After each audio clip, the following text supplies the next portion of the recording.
Greetings, everyone. Welcome back to ICU with Karla Sue, where we shine our brightest light through mindset, music, and movement.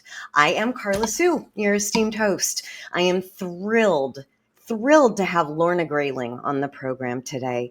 She has a story to share and a transformation from the depths of despair and sorrow and fear into the light, into the work that she does on her TV show, Women Power. It goes into 250 million homes every episode. This is someone you do not want to miss. Sit back, let's have a word from a sponsor, and we'll be right back. Hi, I'm Amy Joy, and I'm the host of Get Your Together Live with Amy Joy. And you can catch me every Thursday at 4 p.m. Pacific on the amazing Trajectory channel right here on E360 TV.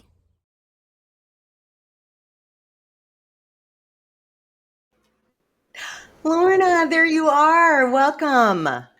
Hi, thank you so much. What an honor to be on your show. You have no idea. I'm a lunatic right now. Thank you. It's very strange to be on this side of the camera or Yeah? the interview. I heard you. I was watching one of your shows with Portia Booker, my producer and our friend, and you said the same thing because it was for her being on the other side. So Right? I'm so new to all of it that I'm just I'm just thrilled to participate.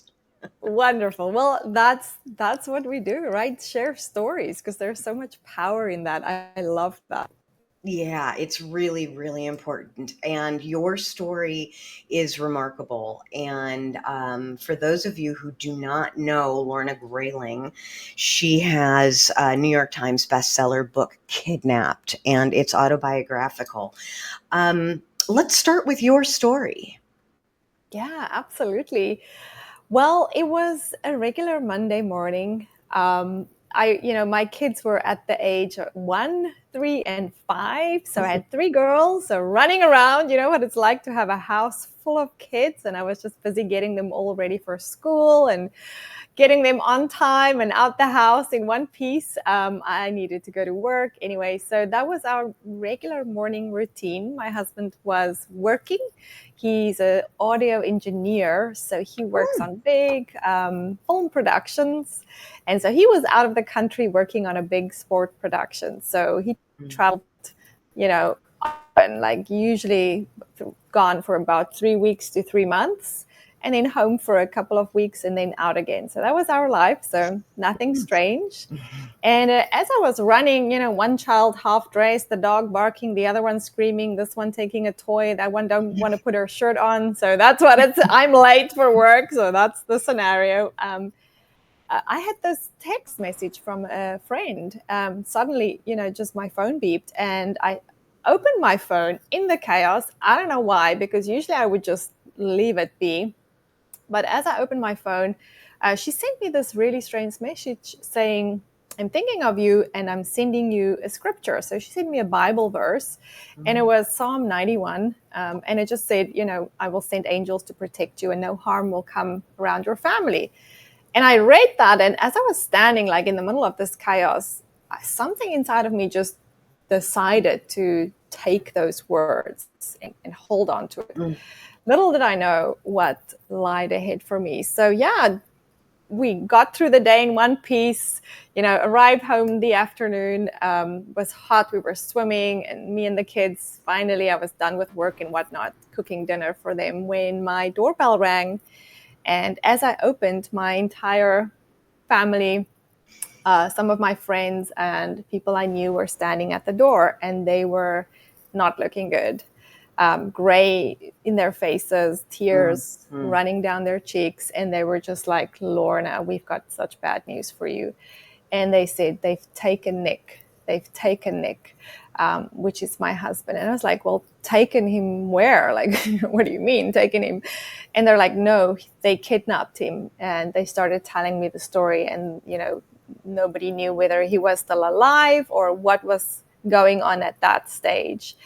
So as I received that news, it was like the whole world stopped around me just for a brief second. It's interesting when you get such horrific news and you see the state of the people, what the state that they're in, bringing you the news. It's like, oh my gosh, okay, this is serious. So everything just stopped. And the first thing that came to my mind was that scripture that I got that morning. And I was like, well, I got this scripture out of nowhere, and I'm just going to choose to hang on to the words that everything is going to be okay. Like, I'm going to be protected.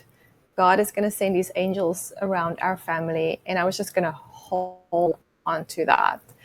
And as I made that choice, it was like this supernatural peace and calmness came over me, because as that week continued, what would happen is the rebel forces that took my husband, so he was kidnapped by 55 rebels.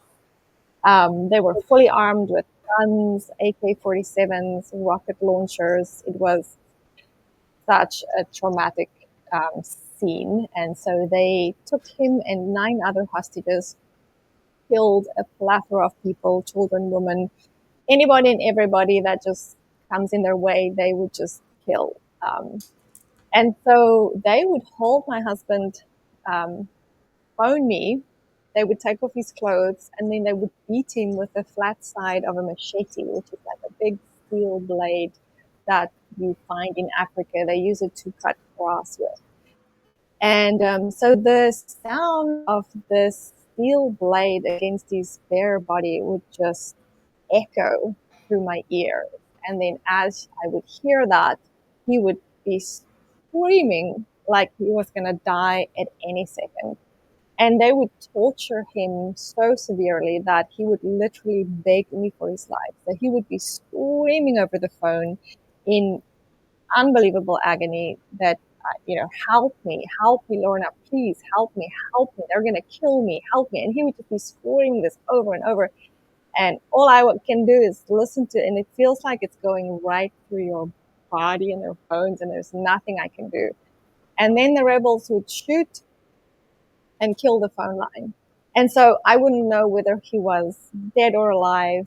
And so this torture and cat and mouse game kind of went on for the next 10 days. And yeah, a lot of other things in between, but that's pretty much how it went. That's pretty much how it went. My goodness. So you were able to hold yourself together, like the sponsor of our show and the title of her show. You were able to keep your stuff together for 10 days so that Nick could believe in your belief. Yeah, it is just amazing. What it does to mentally choose, I want to say choose faith, and not necessarily faith in a religious sense, but there's two, like every time those rebels would shoot and the phone would die, and the last thing I heard was my husband dying and screaming over the phone, and now there's dead silence. And so for days and hours, and then an hour feels like a year, literally. Like generally we feel like, oh my gosh, where has this day gone, right? Like where has the time gone? It's just a general day, we're so busy. But in a circumstance like that, like the time just doesn't move. Literally, I'll be looking at the clock, and it's agonizing how slow the time goes past. So it's an interesting thing that happens in times like this. And so minutes feels like hours feels like days, and days feels like it's a month that's gone past, and nothing is getting done. It's just such a frustration. So for me to be able to have the kind of strength that I had was really supernatural. It is not like normal, I would say. But I firmly believe that in the beginning of that kidnapping, when they gave me that news, I had this brief moment to choose whether I was going to hold on to faith, the faith that everything was going to work together for good. Like we were going to be okay throughout the scenario, no matter what happened. Like I just had this belief and this choice to believe that even this can work together for my good, or I could choose to hang on to the reality, like the fear of what is actually happening, the realness of the situation. And then the thoughts of, like, what if he's dead? Like, what if they killed him? Like, how am I going to survive? How is my kids going to grow up without a dad? And how are we financially going to survive? And how are we going to do? So there's these two options, right, to choose. Do you want to choose to take hold of this reality in your mind, hold on to that, because it's not happened yet. It sounds like it's happened, but it's not necessarily the truth. Like, I don't know what happened. Or can I just take my mind and choose to believe that no matter what happens, that even the worst outcome can work together for my good? And so that is like a faith step, in a positive direction, or a fear step in a negative direction. And the difference between those choices, that really determines your peace of mind. And it's something that I learned in extreme circumstances. I mean, this is not something that happens every day, but I've been able to take this and apply it into my own life, like every single day, with Oh, small please things, share right? some of that. Yeah. Right. Yes, exactly. And, for me, this is so cool. And when I do it, I don't always do it. Sometimes, I just forget and I just roll with the negative and the what ifs and whatnot. And then not too long, it takes me to get into a state of complete anxiety, stress. We're all stressed. Stress is like a form of fear. Somewhere we've now chosen to hang on to something fearful. But yeah, so now when things happen, like, say, for instance, I run a TV show and I also publish a local magazine. So this morning we had a sponsor pull out of the magazine, right? Quite a big one. And so I have this choice now. Am I going to, like, the first thoughts that come up is like, oh my gosh, no, this is a big sponsor. Like, where am I going to find another big sponsor like that? Like, it took me months to get, a good sponsor. And what if I don't find one? Like, how are we going to pay for the editor and the content creator, and like, how are we going to do this? Like this is normal thoughts, right? It's normal because it's true, right? If I don't find another sponsor, then all of these other things are going to be in trouble. Or I can just sit for a moment, regardless of the thoughts that comes into my head, and just trust and have faith that no matter what happens, that even this will work together for my good. Like, even if we don't find a big sponsor like that, even if for some bizarre case, this whole magazine goes down the drain, like, something new will come up and life will still go on and we're still going to be okay. And I will learn something through this that will be phenomenal. And so expecting and just making peace with the worst possible outcome eliminates fear. And when you eliminate fear out of your life, peace comes in. Yes. And I can now live my day in peace rather than living my day in stress and anxiety, thinking, what if I don't find another sponsor? Like, what am I going to do? What am I going to do? Like, there's nothing I can do. Like, they're canceled, right? So the next thing I can do is start calling businesses and see, all right, where am I going to find another business that is, willing to partner with us, and see if I can. And that's it. That's all I can do. But I can either do that with peace in my heart, or with fear and stress and anxiety. But if we don't know that we have this choice to choose between the two, we will just run with the fear and anxiety, because that seems a lot more normal and it seems a lot more logical, because it's, yeah. But actually, fear is like false evidences appearing real, because it's not even happened yet. But somehow our mind just wants to go to the worst case scenario, right? It does. And It if we always can does. reverse that, if we can reverse that, and it's not a one-time thing. I constantly have to remember, relax. Like, it's going to work out. Everything is going to work together for good. Everything always has worked together for good in my life. Everything. So No you do matter the have worst evidence. things that happen. Say again? You do have evidence of the universe conspiring in your favor already in your life. Yes. That you've had a really Exactly. good life. Yeah. Okay, keep Yes, going. exactly. Mhm. I've had such things happen to me. I mean, I had a very big business and we lost everything. Oh, A lot of things, contributed to that, partly because my husband couldn't work abroad anymore like he used to after the kidnapping. So we lost that income. The country that we lived in at the time, South Africa, went through a really bad economical time because of a corrupt government. So that happened, and then just generally in the country because of the lack of finances and control of crime and everything that was going on. Um, Everything just kind of spiraled wow. downwards in the country. So a lot of things happened, but long story short, and then COVID hit after, on top of all that, Mhm. and we just lost everything. So we were out on the street. We had no place to live. We had to move in with my parents. A lot of like excruciatingly painful things for a family to endure. We were held up with guns in South Africa. They stole everything in my home. They came and attacked us one night while we were sleeping. So multiple of these things. I, survived cancer, had Oh, to have a wow. hysterectomy. My way from the cancer diagnosis, I was actually held up at gunpoint and almost hijacked. And so, like, so many things that happened to us that was so super like stressful and unfair. Like, and it would be easy for me to kind of hold on to that and say, but that is so unfair. Like, why is all this bad things happening to me?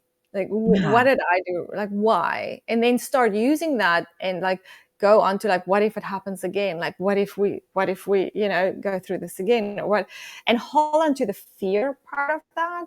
Hmm. Or I can take a look at what has come from that. Like, I found enormous strength through all of that.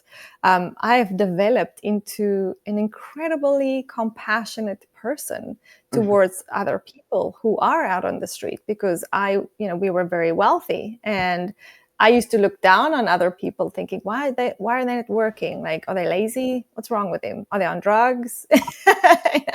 Now I can be a lot more compassionate Yeah. towards people going through a hard time, which is a wonderful gift to have. It's not nice to be prideful and not have that kind of compassion as a human. I So, and agree. and that whole scenario helped us to take that step to move to America, which resulted into other incredible opportunities in our lives and our family moving closer together as a unit. And all of these things. And so I can look back at that and say, well, everything worked together for good, even though we lost everything, even though we went through all of these traumatic times. Hmm. And so that just, shows you that you don't have to, those traumatic times and those horrible things don't have to define you. You Hmm. can choose to use them and overcome them and make them part of your story, and use your pain to help you become into your purpose, right? And share Hmm. your story to help others, right? It's Yeah, important. Yeah. so exciting. It seems that those of us who have an impressive resume of traumas in our history, like you just named in your life, and I Mm. have, it, it's ridiculous. It's like a script for an episode of a cartoon.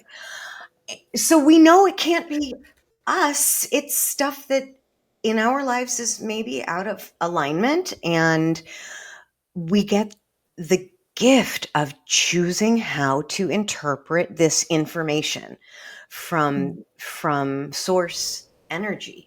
I have a question for you. Looking back on it,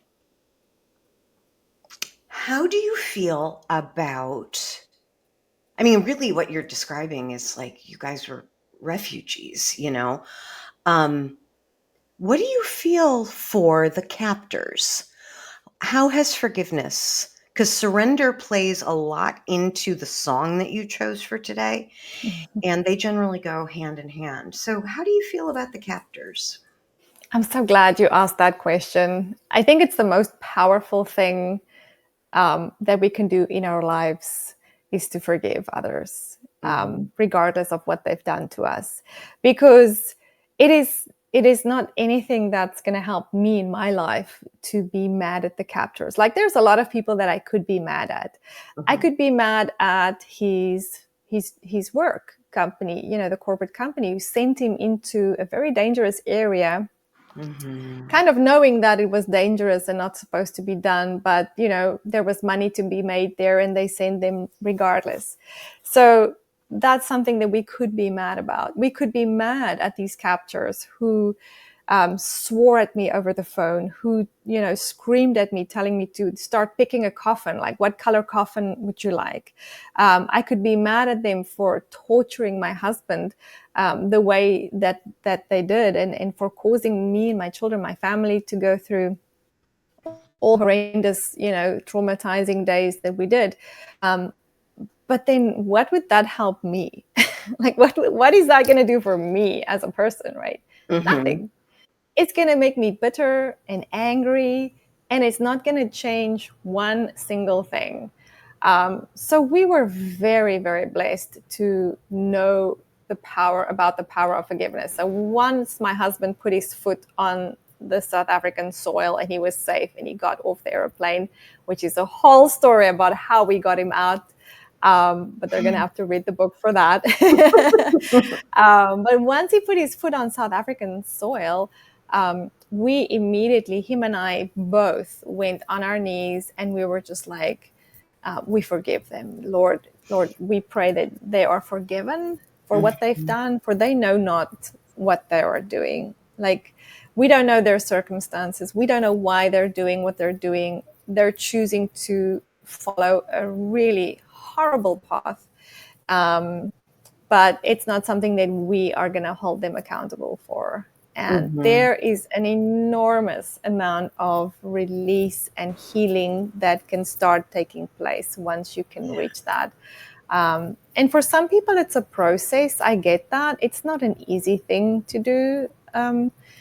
It's much easier to do once he's alive. Like, we got him back in relatively in one piece. Mhm. So yeah, it's easy to say we're forgiving them because, but he's alive. Maybe someone killed a loved one, or someone out there really went through something horrifying, and that person, is gone. Like, it's not something you can change. But even if that's the case, even if it's, someone who's died, and you cannot change that situation, holding on to anger and unforgiveness is still not going to change that situation. And it And doesn't it's punish them. nothing. It's like drinking poison, hoping for the other person to die. There's Exactly. no point in that. Yeah, it's not our Yeah. job to hold on to unforgiveness, but I think that was the key to our healing. It's, Absolutely. when marriages go through enormous traumas, loss of a child, kidnapping, and torture, a lot of them don't make it. Mm. And I had not intended, I don't know why I hadn't intended, but it just seems really germane now. Tell me about how this trauma and your minute to minute choosing of how you're going to interpret it and act on it. How has that impacted your marriage? Because that's a vital stressor to marriages at times. Yeah, absolutely. I think because I was able to get through this very traumatic time with so much peace, as I did, that didn't really affect our marriage for the worst. In actual fact, it brought us closer together, and especially after we were able to forgive every single person that was involved in that circumstance. Even Mhm. the small things, like we were able to, like, people who would phone me, really to show love and support, right? Mhm. Like, we heard this because now it was out on the news. It was a very, very big story, and so people were phoning me all the time, and they would phone to show that that they care, but sometimes they would say things that I would think, "Holy smokes, man! can you say that to a person that's going through something like this? This is crazy, right? And you want to take offense for that. So I took all of those little things that came to my mind, and I was like, I forgive them. I forgive them for this. And I went through all of that. However, when we went through the loss of our home and business, and that really drawn out saga that we went through, which is totally excruciating, right? When you go through something. For me, it was one of the most excruciating things to go through, is to lose 20 years of work, lose everything, right? Now you're 45 and you have nothing. And it doesn't happen overnight. It's like a long, drawn out process. You can see the end is coming and there's nothing you can do about it. That was a whole different story, because through that process, somewhere in between, I got tired of choosing to be hopeful and to have faith, I think. I maybe didn't realize the power of choosing that. And I started entertaining thoughts like, oh, poor me, like this is so unfair. Things would happen and I wouldn't forgive people and circumstances and instances as quickly as I should have. And then bitterness would accumulate. And then another thing would pile up on top of that. And another thing would pile on top of that. And then, that caused a lot of friction, because now you're angry inside, you feel like a victim, there's so many things going on, you're stressed, you have fear, your whole inside is just vibrating at a destructive level. And that is destructive in all of the relationships around us, right? That caused huge fights in our marriage, huge. Blaming each other for things and decisions and finances, and that was really tough. I'm very grateful that both my husband and I never gave up. We went for as much help and prayer and counseling as we could. And we just didn't quit. We just, stuck it out and persevered. And somewhere along all that, thankfully, I realized, like, listen, this is a disaster. Like, how did I get through a kidnapping and all of the other things that we went through with such grace? And now I'm a mess. Like, something has gone wrong. Somewhere I've messed something up, because, and I just started backtracking in my mind. And slowly I started seeing small little things where I chose to believe the worst, chose to hang on to fear, chose not to forgive small things, and how these started accumulating. And as I started spending time with myself, therapy, counseling, whatever it takes, right, to get through it. Because sometimes you just can't see in your own life. Like, you can see other people's mistakes, but when it comes to ourselves, like, oh man, I have no problems. My life is falling apart, but I don't need any help. Oddly coincidental that everything is going wrong. But it's yeah, not right. me. Not my fault. And, blame everybody else, but it's not your fault. No, you can really only change you. Nothing else. Life happens. You cannot choose what life throws at you. You can just choose, what you do with that and how you respond. What you do with it. And that's really, let's say that again, you can choose how you interpret information, how you frame it. Use it like AI. Do it in your head and decide to think a different way. It sounds ridiculous, for somebody who maybe this is the first time that she's heard that this is a possibility. But it's so powerful. It is just that, just choosing. And I think it's important to note that you said it was difficult after a while to keep choosing. And I was talking to my producer earlier about this. I'm famously having a positive mental attitude. That's like my kick. It's like show hands. But things are not great. And with my health, and I have to surrender to the wisdom of the universe that if I'm pure in my intentions and my desire to serve, that I'm going to pretty much be okay. Yes. and that choice we can, what would you say to somebody who, like, let's say we get in the comments, yeah, easier said than done. Yeah, it is easier said than done. That is the truth. That is totally true. It is definitely easier said than done. It is much easier for your feelings and for yourself, for your mind, for your body to move towards the natural way of just rolling with your emotions, taking what's in front of you, and feeling sorry for yourself. And yes, like fearing, like stressing, like, because it's not normal to go through something crazy and not stress. Mm-hmm. Like, it's not normal. Like, how do you do that? But you can. It is possible. When just about a couple of months ago, end of last year, right, November, my middle daughter suddenly got severely ill out of nowhere, got this random headache. This is after we went through the kidnapping. I've survived cancer. We've gone through horrendous attacks, armed robberies. We've lost everything. We immigrated. We survived all that. We finally got jobs, got on our feet, and now we're starting to live the American dream, right? After many, many years of trauma. And so my daughter got very sick.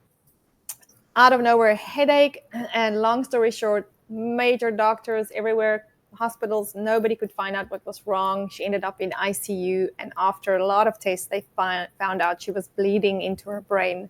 So literally, she was dying.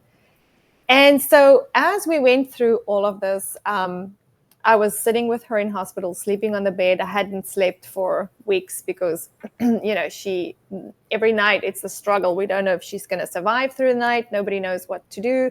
They do surgeries, but every single surgery that she goes into is life-threatening. It's like an 80% chance that she won't make it.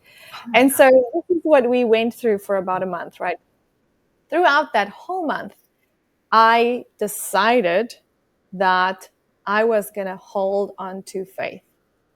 Like, I say to myself, no matter what happens, even if the worst case scenario happens to us, even if she doesn't make it, I'm going to choose to believe that even that will work together for our good. Like, our family is going to be okay through this. We are going to survive this. And we're going to be grateful for the 18 years that we've had with her. And that is just a choice. Like, would it have been easy? No, of course not.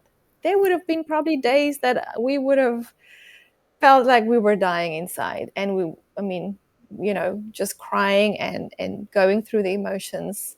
But you can go through the emotions, but still choose to believe that even this horrible thing can work together for good in your life. And it did, thankfully. A lot of surgeries and whatnot, miraculously survived. She couldn't walk or talk or speak or anything at first, and they gave her about 5 years to start talking, or they weren't sure if she was ever going to speak again, what she was going to be like, and how we were going to get through this. But through a lot of therapy and everything, she improved so radically that she is actually now in college studying psychology. So, wonderful. And through this experience, again, I realized how strong and how powerful it is to make that choice. Like, in things, in the small things, no matter what, because it gives you peace and joy, and that gives you strength. So you can either go through a circumstance defeated, without strength, in fear, like powerless, or you can go through something horrendous and have peace, have inner joy, not happiness. Nobody's happy in a time like that. Like, joy and happiness are two separate things. But, go through that with strength. And that's a choice. And I didn't know that at first. And let me tell you, I've now had the opportunity to implement these wisdoms through 2 big events and not implement them through another horrendous event. And the other one literally almost killed me.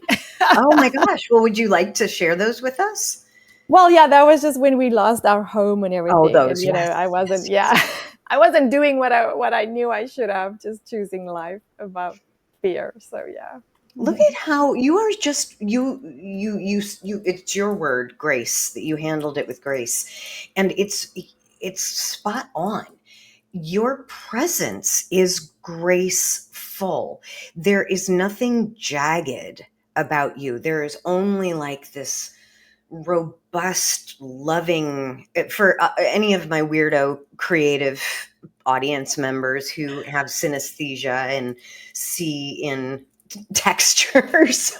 um, your presence in the world is so soothing Oh, and thank you. reassuring. I I mean, if appreciate you that. can, Wow, that means a lot. Thank you.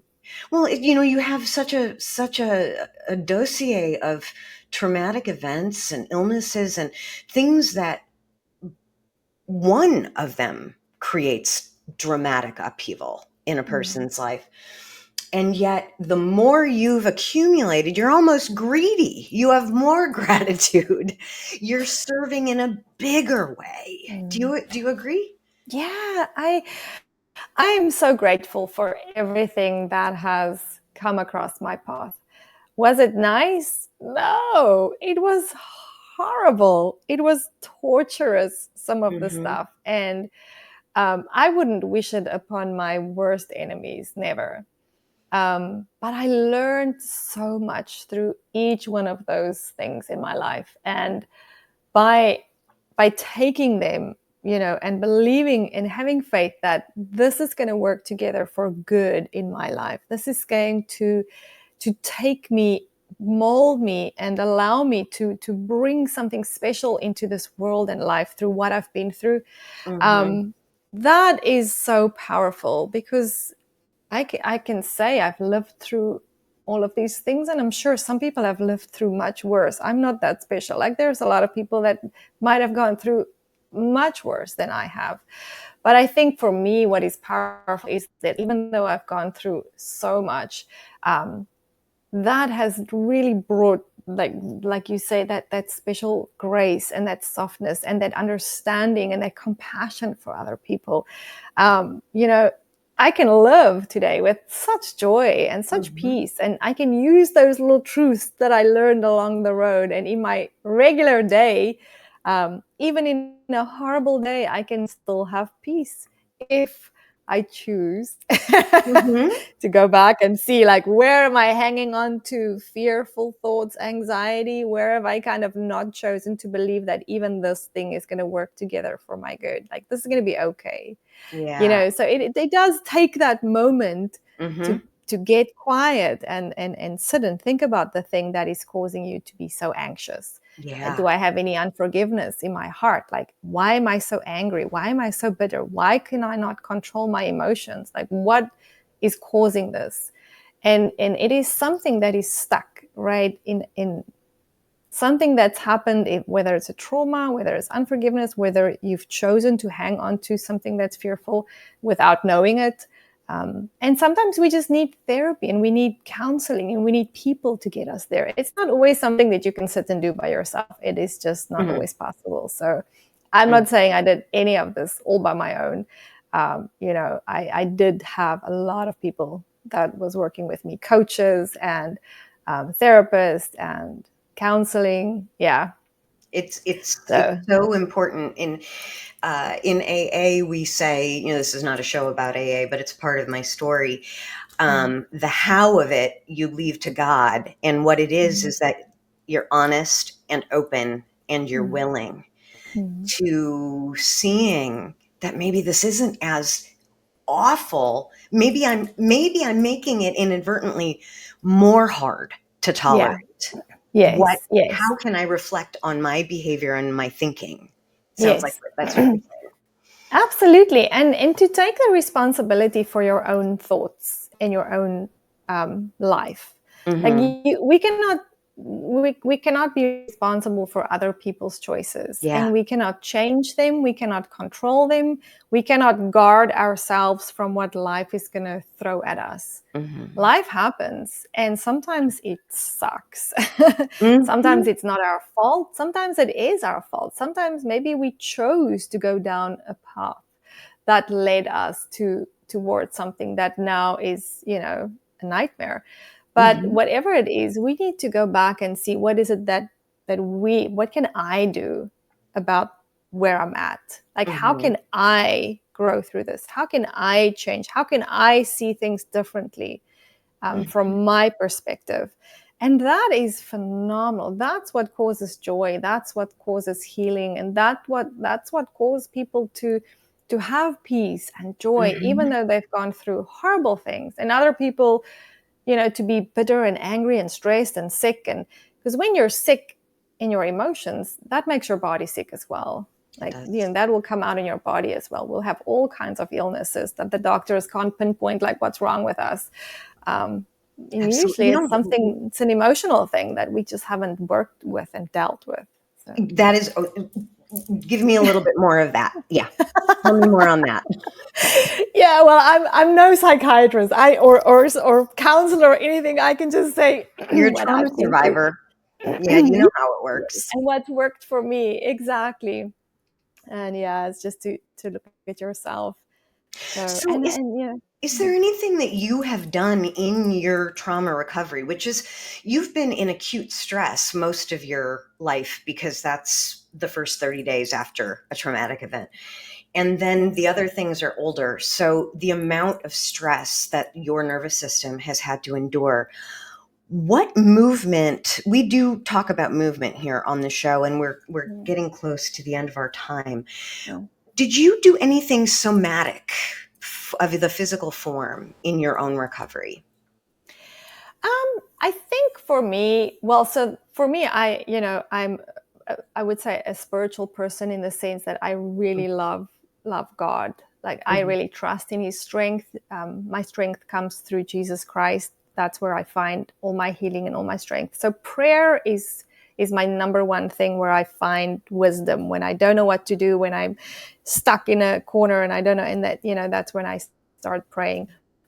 In terms of physical things, exercise for me is super important. Like getting outside, like you say, move your body, like do Mhm. things that is, good for, like, blood circulation come through. Dance, put on some music, dance, jump through the Mhm. house, like do something that is just gonna get us out of the state of feeling stuck and stressed and whatever. Sometimes we just Yeah. need that.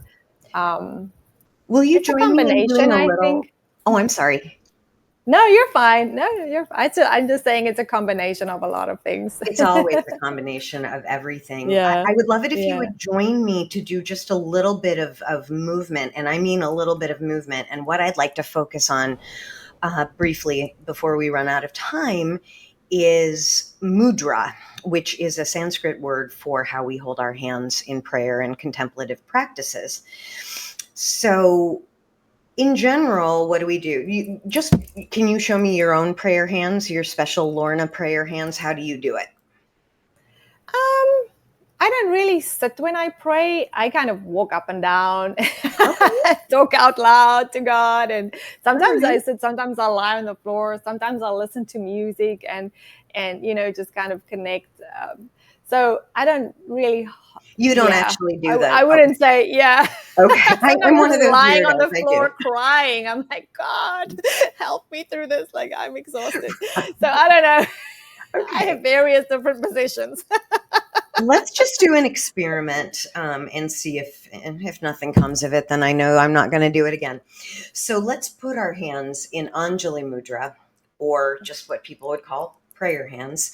You Okay. can put them at your heart. You can join or not. And those of you at home who are interested in doing it, do your own version. So I've got my prayer hands, my Anjali Mudra, right at my heart center. I've got my fingers closed, if you can see. I would like to explore what it feels like to be in contemplation with open fingers. What does that feel like? Okay, so I opened my fingers and I'm still in the posture. We're just going to breathe and notice anything or notice nothing. Now, I'm going to close my fingers again. So it's very tight, very tidy, feels very, very neat. And this is good.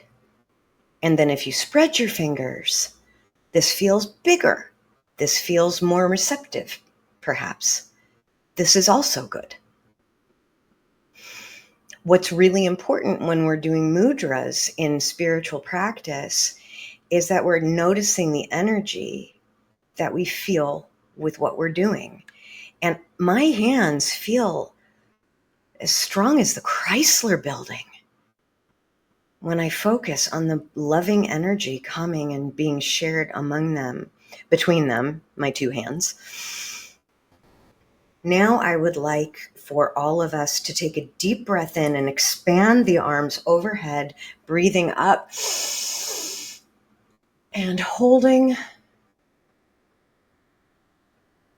Now take your arms into goalpost arms, because we are going to bear that heart. We are going to give it away until it sticks and the world is healed. Goalpost arms and give me that heart. Give me that heart. Feel it, feel it, feel it. So from a regular posture to, ooh, give me that heart. I would stand, but I'm having a lot of pain today, and this is about all that I can do.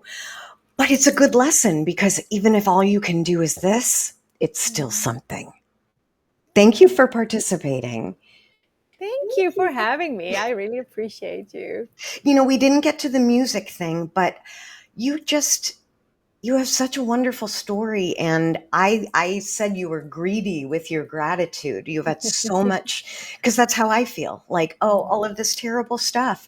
And give me more, because it makes me better. Mm-hmm. So we didn't get to your music, but I would love it if you would come back and we can make music our focus maybe next time. Sounds wonderful. I love music. Music is so healing. We will include a link to your favorite song that you wanted to discuss today, but how can we find you? Yeah, that would be great if anybody wants to connect. I am on Instagram at Lorna Greyling. My television show, Woman Power, is literally just about empowering stories. We love sharing people's stories because there's such a lesson in each one of them for all of us. So I love that. So it's Woman Power TV, and that is on YouTube. And yeah, that's pretty much the two places, or on my website. It's www.Lorna, Lorna, like the cookie, Lorna Doone, and then Greyling, Greyling, LornaGreyling.com. And so, yeah, they can find my book on there and all my information, email, whatnot. So it's all on there. You currently do have a presence in the wellness space with a clinic. Is that true? I had, but I lost that. That was my business. Lost. Yeah. Okay. Yeah. Okay. I just I owned it was the largest wellness center in Melville at the time. And so we had a day spa, aesthetics, gym, coffee shop, doctors, hairdressers. It was huge. Mm-hmm. Anyway. That'll be interesting. Okay. When we meet again, I would love to hear your impressions from the clinical setting that you provided for people. Just keep it in the back of your head. Thank you, everybody. It was so Thank nice you. to meet you.